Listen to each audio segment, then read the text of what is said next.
What up YouTube? This is John Helm with Helm Shop and Smithy back with another knife making video. This is the second installment of Blacksmithing 101, how to make your first knife with tools you already own. In the last video you watched me make this with nothing but a hacksaw, a hand file, and a drill press. Off camera, I touched up the bevel with a file a little bit, hand sanded it to 120 grit, and I reprofiled the handle and drilled some holes in it.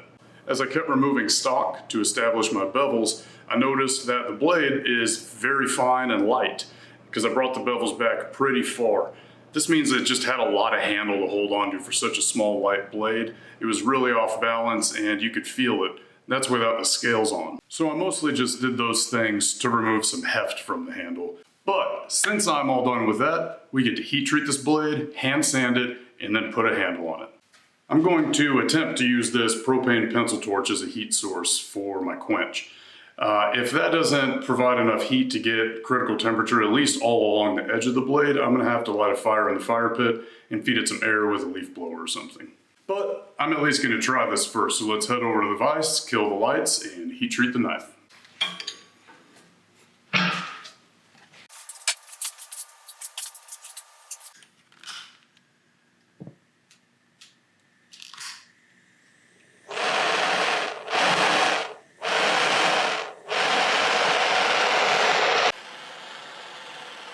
I like to heat treat in the dark because I can judge the color of the steel better.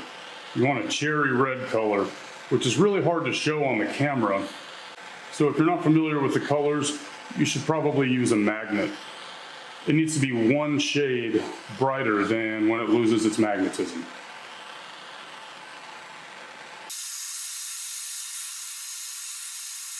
Yeah, that didn't work out very well. Let's call that the first normalizing cycle. For the sake of convenience, I'm gonna light this fire on my forge, but to prove that you can do it in any old fire, I'm not gonna use the blower. I'm gonna use the hair dryer, but I'm gonna disconnect it from the forge and blow it from the top. You can get plenty of heat doing it that way in your barbecue, fire pit. If you don't have either of those, you can literally just dig a hole. It'll work just fine. It took quite a while for this fire to get hot enough to even start working with. You know, charcoal, when it doesn't have an outside source of oxygen, it doesn't really burn like wood, it just kind of smolders. But anyway, here we are. I'm gonna position this in the fire so that the tip is gonna stick out past the hottest point, and I'm also gonna put it with the spine down. That way you don't overheat your tip or your edge while you're getting it up to temperature. I'm using a hand blower instead of the hair dryer, just so I don't have to involve another power tool.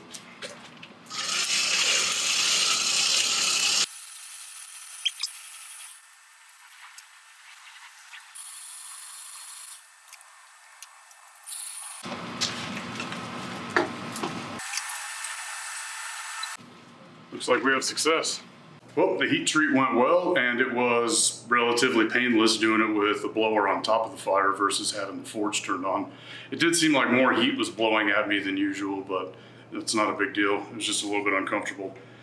But our blade here is straight. You can see here on the edge, this is austenite formation. And that's what we want with our heat treat. So if you ever have this nice gray color, that's usually a pretty good indication that you hardened the blade. It is not finite though, so we're gonna go over to the vise and touch it with a file and see if it'll scratch. All we're gonna do is take a regular file and skate it along the edge here. You hear that high-pitched sound?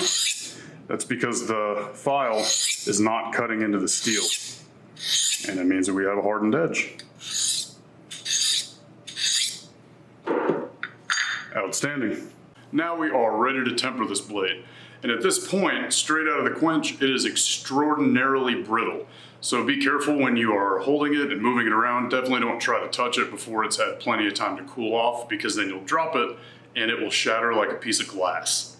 But let's say your heat treat didn't go as planned. You pull the knife out, it has a warp in it, or it isn't hardened, you have some soft spots on the blade edge. That's okay, there are workarounds. If your blade didn't harden properly, you're going to normalize it for 3 cycles. and you normalize by heating it up to a dull red, just like you would before you quench it, and then letting it cool off just sitting in a vise or on your anvil. Then you're going to heat it up to critical temperature one more time and quench it in oil. Hopefully this time it works. If you have a small warp or bend in your blade, you can clamp it to a piece of angle iron before you temper it. You can do this if you temper in the oven or if you're going to temper it with the torch.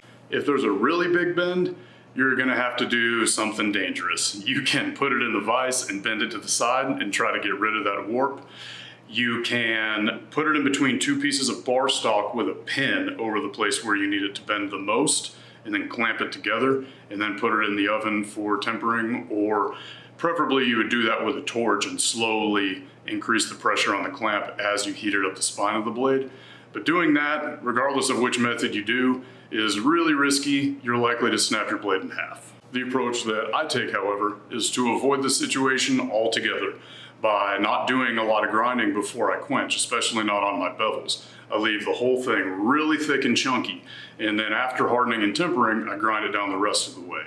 We couldn't do that in this situation, however, because we are making a knife with files and hacksaws. Once this blade is hardened, touching it with a file isn't going to do a whole lot of good. So I had to bring it down almost completely to shape before I heat treat it. Anyway, now that all that's out of the way, I'm going to take this blade inside. I'm going to stick it in the oven at 400 degrees for about 2 hours, and while it is tempering, I'm going to come back into the garage and get my handle scales ready for the glue up. For handle scales, I have this piece of poplar that was left outside for a while, and it has some cool color striping in it or something. I don't know. But it's a neat piece of wood, and the real reason I picked it is because it's thin, so I don't have to worry about ripping it with a handsaw, because that's a pain. Anyway, let's head over to the bench and get started.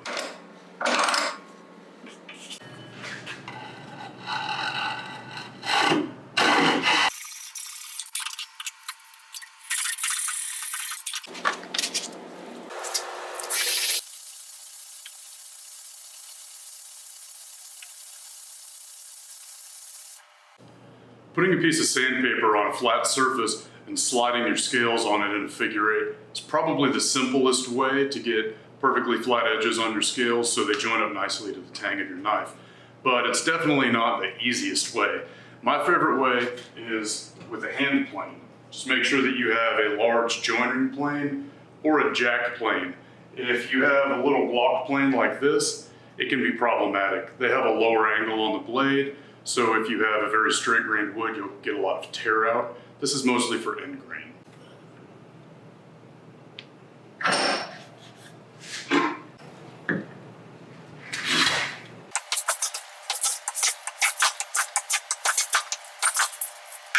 Well, it turns out the color striping I saw on the poplar was spalting for me leaving it outside. When I started planing down that one piece, I exposed some wormholes, and they were just too much to be acceptable for a handle, so I had to go to the bin and get a new piece of wood. This is a strip of black walnut that I have. I acquired a whole bunch of these strips, and I love using them for handle scales because they've been put through a joiner and planer. They're already perfectly flat on both sides, so they're just super convenient.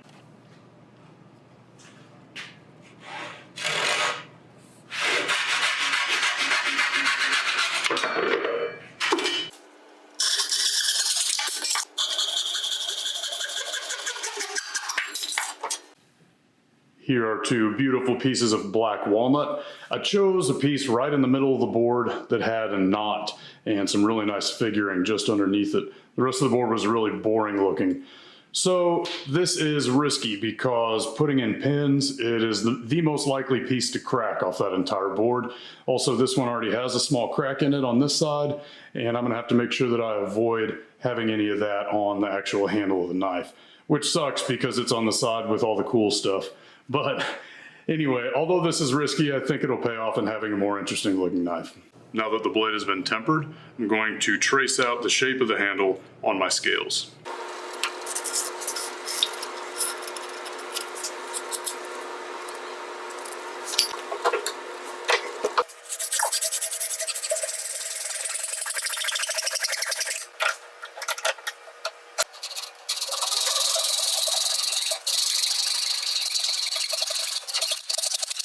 Now that I have my pattern traced on, I'm going to shape the top edge of the scales. This way we don't need to sand or polish them while they're on the blade, because that would scratch the blade and it would look terrible. So we're gonna get it perfect all the way across the top before we ever bother putting it on the knife.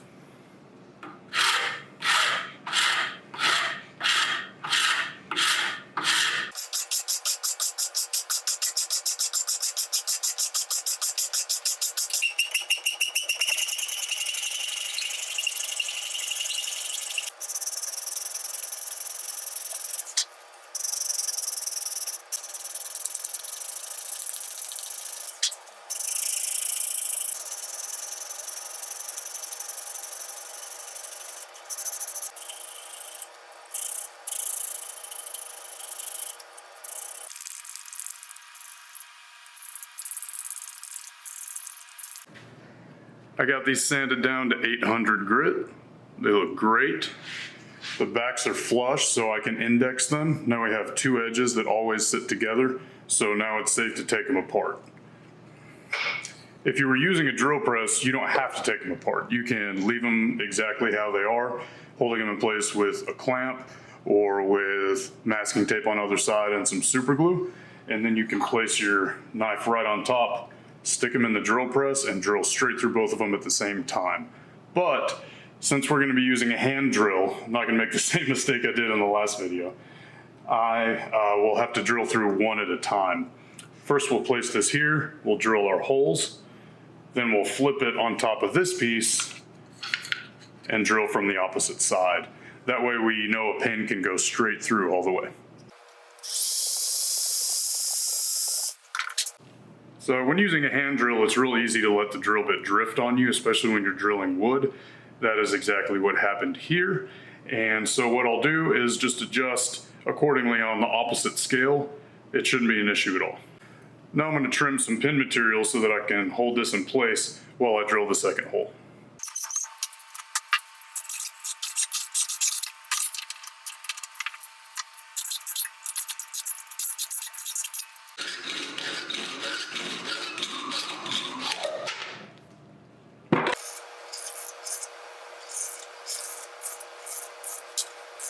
And now I'll put a piece of pin material through the knife and into the handle.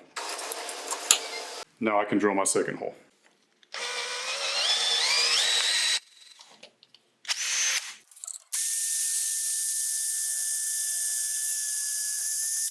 When you drill your second piece of wood, you're going to need to make sure that the edges here are perfectly flush and they stay that way.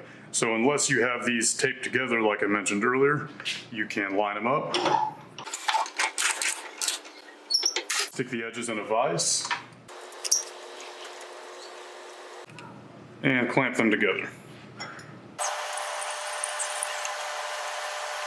Then we'll take it out of the vise and stick it back in this way to drill our hole.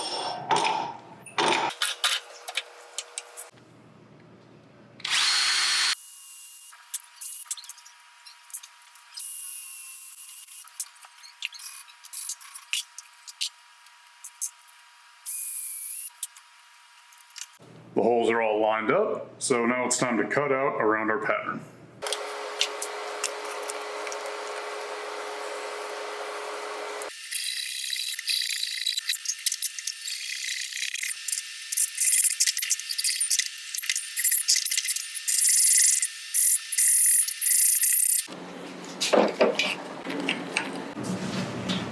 Here's the blade, dry fitted with the pins in place. Everything is nice and snug, not too tight, but not too loose. I'm really happy with how this turned out. I thought I was going to have a lot more slop around my holes than I wound up having because I was using a hand drill instead of a drill press.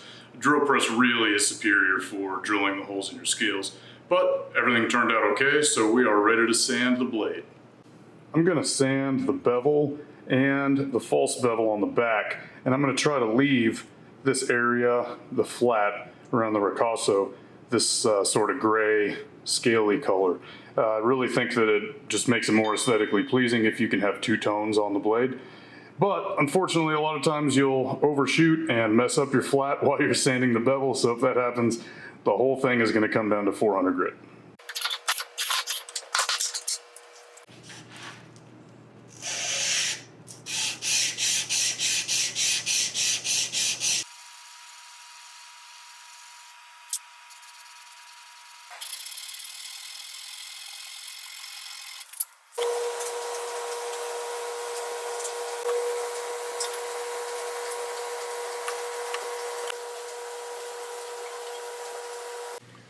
The blade is sanded, so I am ready to glue up. Of course, I have my blade, my scales, and my pen material. But first, I'm going to wipe everything down with some lacquer thinner, get all the oils off of it. Then I will tape off my blade using a paper towel and some masking tape. After that, I will mix up the epoxy in one of these handy little plastic cups. Then we will apply it to the scales, the blade, the pens, assemble everything, clamp it down, and finally wipe everything down with lacquer thinner and or isopropyl alcohol afterwards to clean up any errant epoxy smears.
Now that the glue has had some time to dry, I'm going to tape off the blade again so we can put it in the vise and shape the handle.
You'll want to take the corners off of your scales before you start filing sideways to establish your handle profile, especially if you're going to be using really rough abrasive tools like the Shinto rasp or a regular wood rasp, farrier's rasp. All of those, if you go straight across, will cause tear out because of the wood grain on the opposite side. So by taking off the corner, I can now safely file straight across without worrying about damaging the surface of the scales.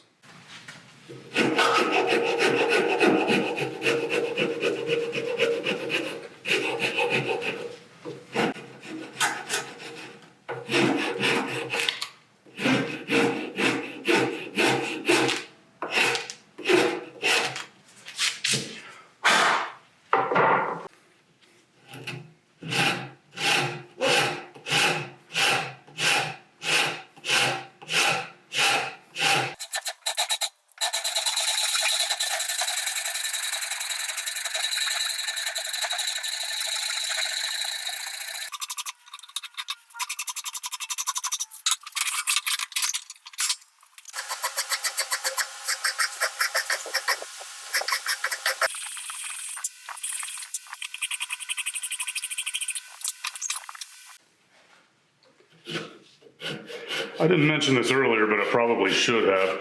I usually don't harden the tang to my knife, especially on a full tang, and especially if I'm going to be making it with hand tools like this one, because when you're trying to get your handle scales filed down, it helps to be able to file the metal a little bit without destroying all the teeth on your files. So when you start shaping your handle, obviously you're going to want to start with one of your heavier files or rasps so that you can remove material quickly. But be very careful. As soon as you start to expose metal, you need to stop touching that spot with your rough rasp. You can change the profile of your handle a lot faster than you realize without even meaning to.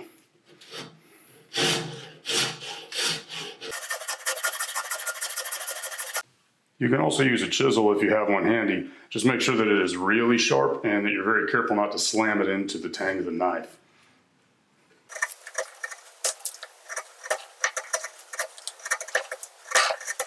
Just be mindful of what the handle material is when you're deciding how to remove it. Since this piece of wood has lots of figuring and these knots on the top, using a chisel is not the best option. The grain goes in all different directions, so some places it cuts smoothly, some places you get hung up. It never works out well that way. You need to be able to take smooth, steady passes all the way across for that to be handy. So, back to the Shinto rasp.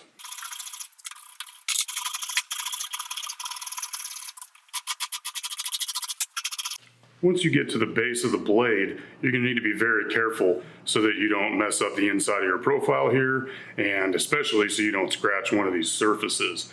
If it's here, it's okay, we can fix it. If it's here, you are out of luck. Once this handle is on, you do not want to start touching the blade with sandpaper. It's a recipe for disaster. So, just like when we were filing our bevels, we're going to start right where we want our cut to begin and pull it towards us. Pushing this way is just asking for it to get caught.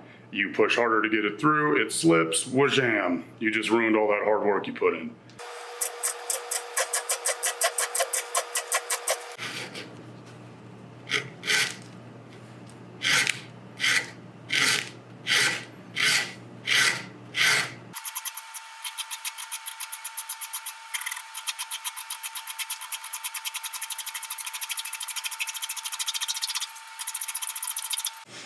Once you have your blade profile roughed in, now you can kind of tell how the blade is going to be in your hand.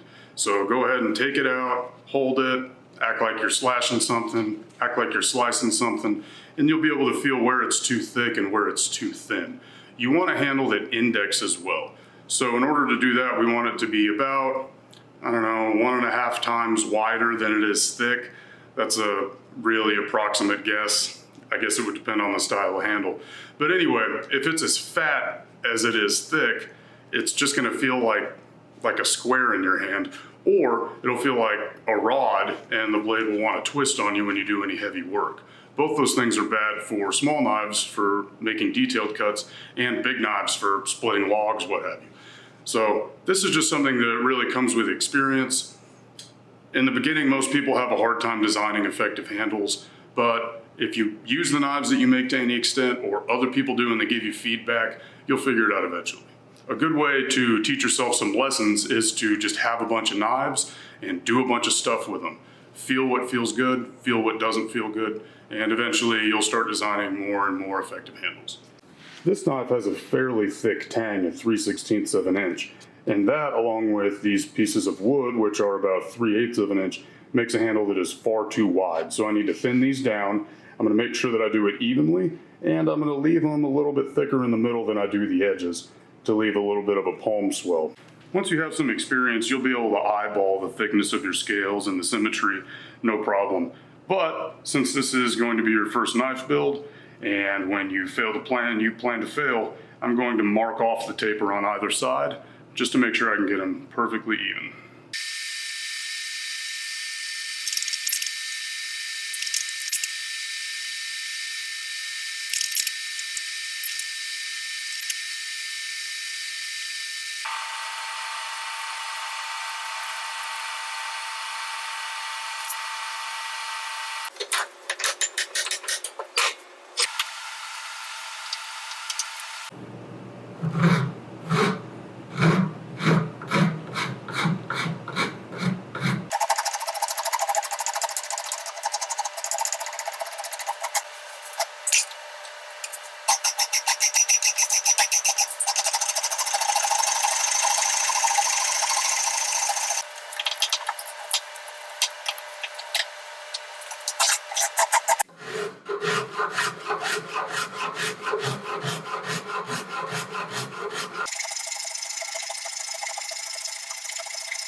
The tang is hardened up here at the base of the blade, so I can't cut through it with my files.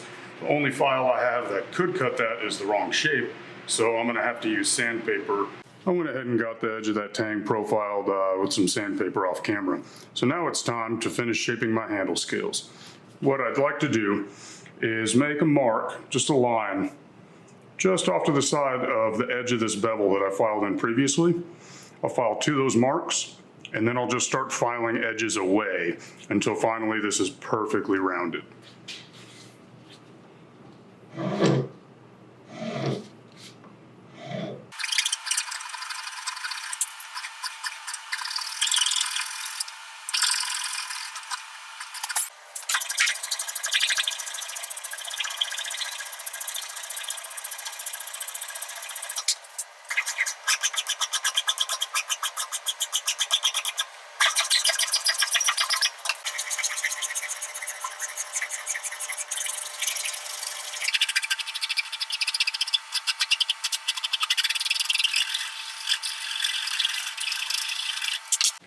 I got this handle almost perfectly to shape just with the files, so I'm going to be able to skip 80 grit and go straight to 120 grit sandpaper. Make sure as you sand that you not only sand the handle smooth, but that you sand the sides of the tang smooth, and also that you don't create a gap in between them. It's a lot easier to cut this wood away faster than the metal, and then you can wind up with a ridge here on the side. So when you're sanding on the tang, make sure you're only applying pressure to the tang.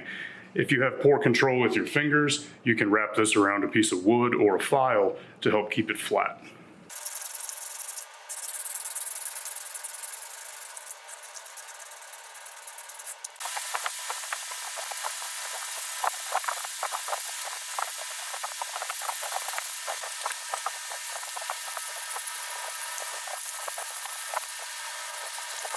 The handle's all sanded. Now I just need to touch up the back edge of the blade, and we can put a finish on this handle.